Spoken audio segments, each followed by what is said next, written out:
Hi, it's Brian Rose from London Real. I'm in beautiful Lausanne, Switzerland to attend a lecture by Dr. Vytas SunSpiral. He's a robotics engineer at NASA's Ames Research Center. And what he does is he likes to use human movement and human motion to teach him about robots that he designs to build and go into space and land on Mars. So we're going to go to the EPFL, which is the École Polytechnique Fédérale Lausanne, which is their local technical university, and we're going to go watch him now. So let's go check him out.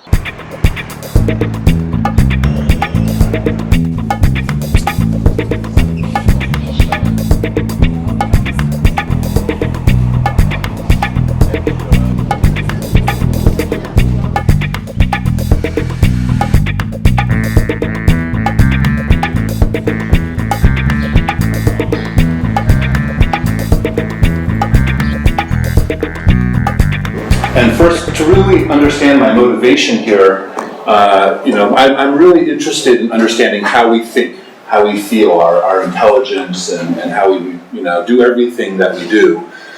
And to do that, I think it makes sense to start by understanding how we move.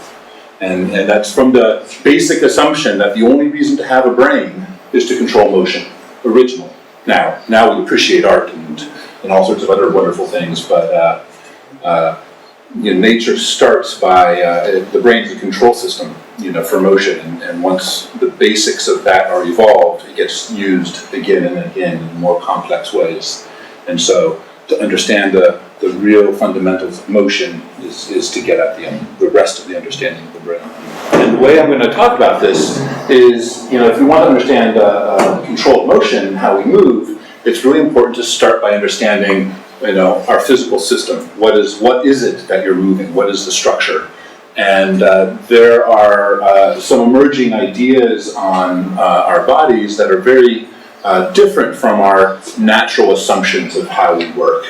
And so I'm going to talk about that for a little while. This is really looking at the body and how the connective tissue and the fascia makes a tension network that is very similar to a tensegrity structure. And I will talk about tensegrity structures after that and what they are. They're, again, somewhat counterintuitive. And then I'll explain, sort of tie that together into this idea of the body as a tension network. Then I can share a little bit about my current research, building some robots and in a physics-based simulator to explore these ideas. And then finally I'll get into where I'm going, and I'm sort of on the edge of really diving into the controls research. Animals that are moving change their relationship to gravity all the time. We don't just stand upright like this constantly. We do handstands, we can roll. You look at any animal moving in nature, they go up and down slopes and they fall over and they have to deal with this. Yet, if you look at a lot of the classic biomechanical analysis of our bodies, there's this assumption that we are upright all the time. So you see lots of assumptions that say, okay, well, if you look at the vertebrae, the small ones at the top, it's like a pillar. It carries 9% of the load, and the one at the bottom carries 60% of the load, which makes sense if you always stand upright. But since we can do handstands, I can do a handstand, right? But collision avoidance is not perfectly possible in the real world. There are other actors out there, other things happening. So you have to assume that there will be collisions. The newest version is 4 meters tall when it walks. I spent time working with it, designing walking algorithms. But when you see this skeleton, maybe you had this in your classroom in biology, it's misleading. They had to add, aftermarket, they had to add pins and joints everywhere to hold it together.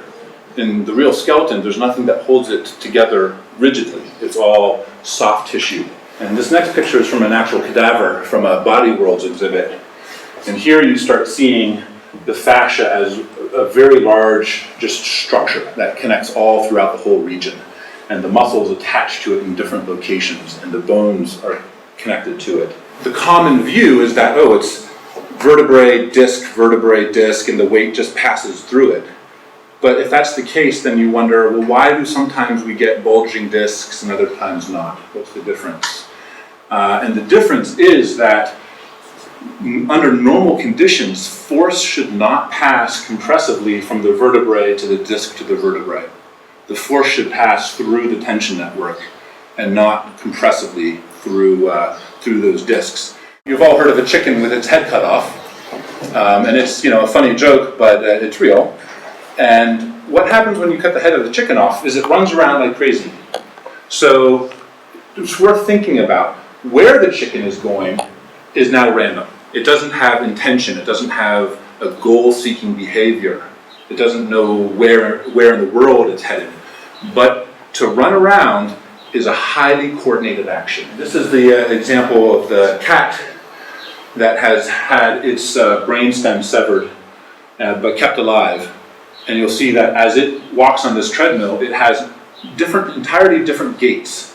So it goes from walking to trotting to running. And again, no central computation. This is where I get to brag about the work you guys do here. Obviously this is work from Auk's lab, where this robot is moving with implementation all from CPGs, from central pattern generators, and it's capable of a wide variety of behavior with very simple controls. Thank you very much.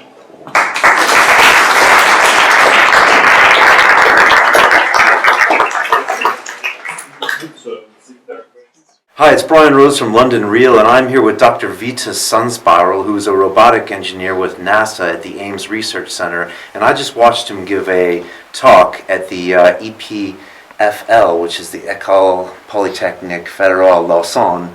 And could you tell me what you were talking about and how you find humans inspire your robotic work? Sure, Brian. So the core part of my presentation is this interesting idea of, like, if you want to understand how we think, how we humans think and appreciate art and do all these things that we love to do with our brains, we should start by understanding how we move. And it may sound strange, but it starts because the only reason to have a brain is to control motion. Okay. If you think about that from an evolutionary perspective, your neural system, your neurons are controllers. They control your motors. They integrate information from your sensors, and so that's where the first steps of evolution in terms of developing neurons and brains comes from, is to control your motion in the world. And so if you can really drill down and understand the basics of how we move, then you can start finding those fundamental building blocks that impact our whole control system, our brains, our neurology, our physiology. And nature reuses those same tricks again and again. And so you'll find those same core qualities all throughout the higher processes of our brains, even getting to the point of understanding how we relate to each other, how we talk, how we think. It's all going to sort of start from those same fundamental basics. So I was watching your lecture today, and I noticed that you relate first to the human beings and the living creatures in order to go to robotics, where I think a lot of traditional methods is the engineers start at kind of the civil engineering, structural engineering they're taught, and then go to try to mimic biology. Right. Could you kind of explain your ideas there and how you approach it? Yeah, and it's really kind of a question of how do you build a machine versus doing fundamental science about us. That's really the difference. And a lot of folks, they're doing a really great job building machines to do tasks that we want done, and that's useful. But in some respects, that will only ever get you so far, because you're always building up on technologies you already understand and pushing those limits. But to get the really disruptive, game-changing new ideas, you kind of have to attack a problem from a different angle. And a lot of the things that we've learned how to do with robotics really were successful in environments that were really well understood or controlled, factories, laboratories, reasonably controlled settings. But and I've worked in all of those sorts of environments, but as you try to take robots into more and more complex settings, like out into the natural world and dealing where there's other things moving around, other people, other robots, other animals, and you don't have nice flat floors, and all these, the world gets more and more complex, you start finding that the traditional approaches really run into limitations. They get really, they don't necessarily succeed at doing the things that we find very easy. And so that really is then the reason to start changing the question and saying, well, hey, why don't we really try to understand what we do and get in there, partially because it's just darn interesting. I mean, at the end of the day, I think humans are the most interesting thing out there, right? We're far more interesting than any piece of technology. And so let's study that. Let's learn how we work, and then use the robots, use that implementation as the mirror, right? By trying to build robots, you then come to an understanding of, like, well, what's hard about this problem? What's it take to walk? What's the quality of the problem that needs to be solved here? It's so intuitive for us that we don't even think about it most of the time.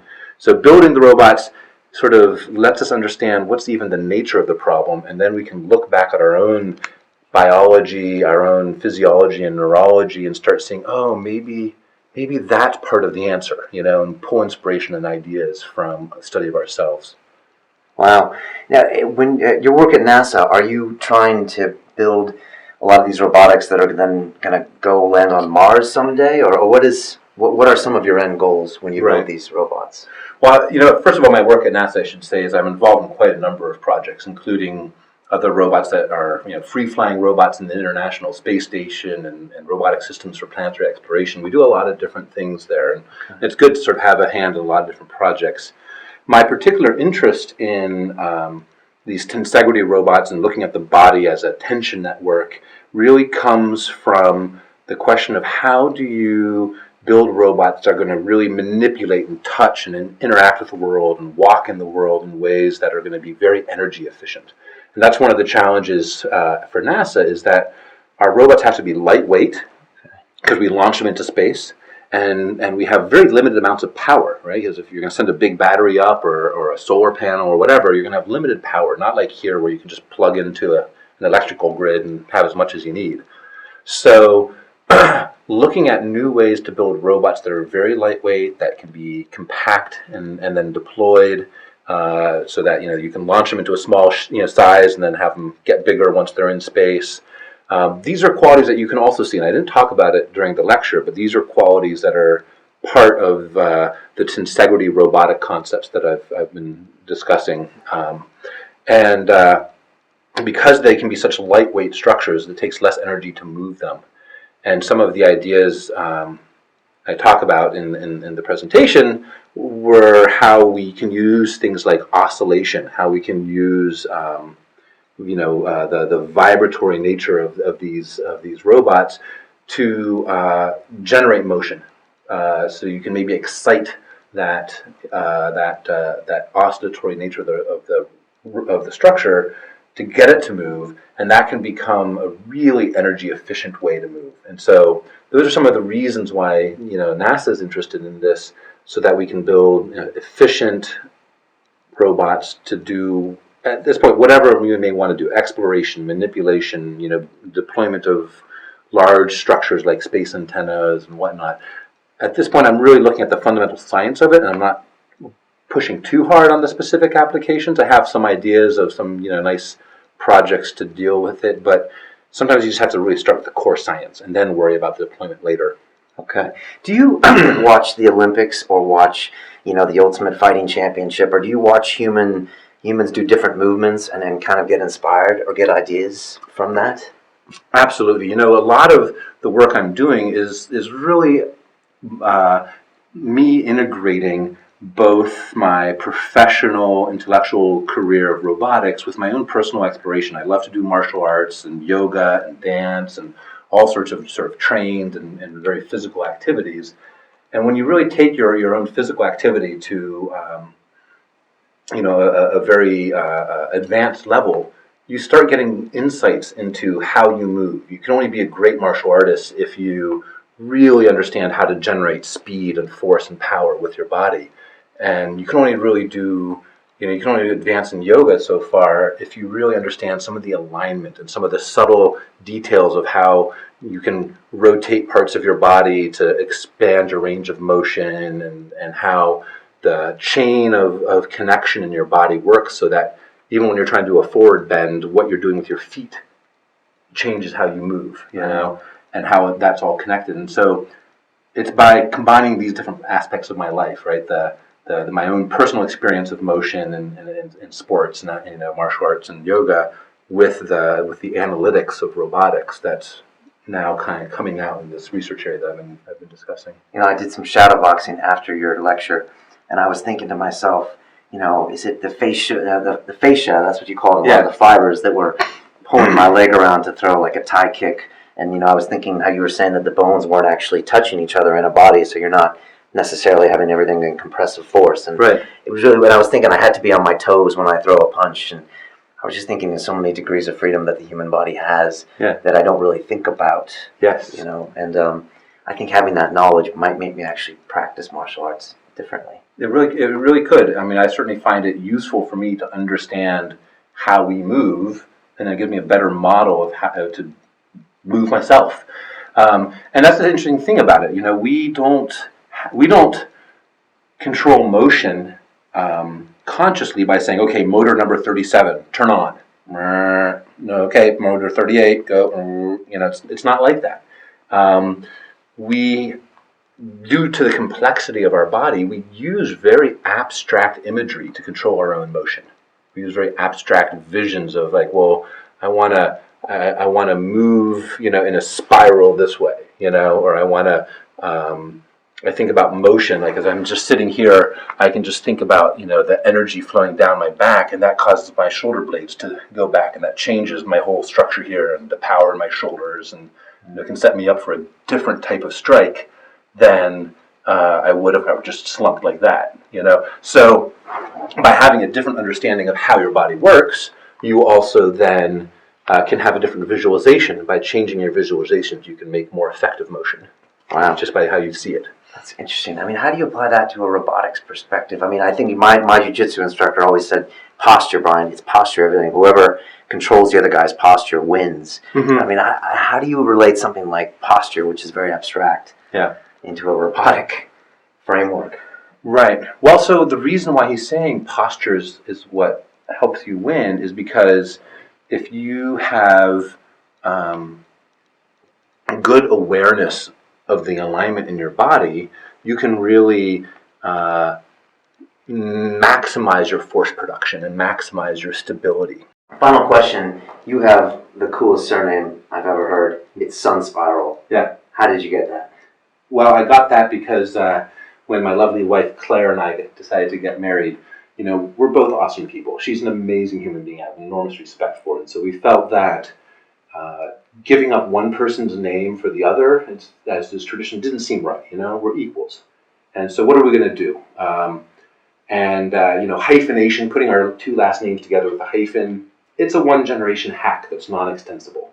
You can only do that once, maybe twice, and it gets out of control. Yeah, true. Right? So we decided that the best way to do this was to make a new name together that was both of us equally. And I used to do a lot of medieval martial arts, and so I had always used the sun as a symbol on my shield, as my token of who I am, coming from my old, I'm half Lithuanian, and that's a symbol that's very popular in the Lithuanian mythology. And Claire has always loved this spiral as part of nature and its sort of mathematical beauty, and had taken spiral as part of her middle name legally. Right around the time I met her, she legally changed her name to be Claire Spiral Gaia Rose.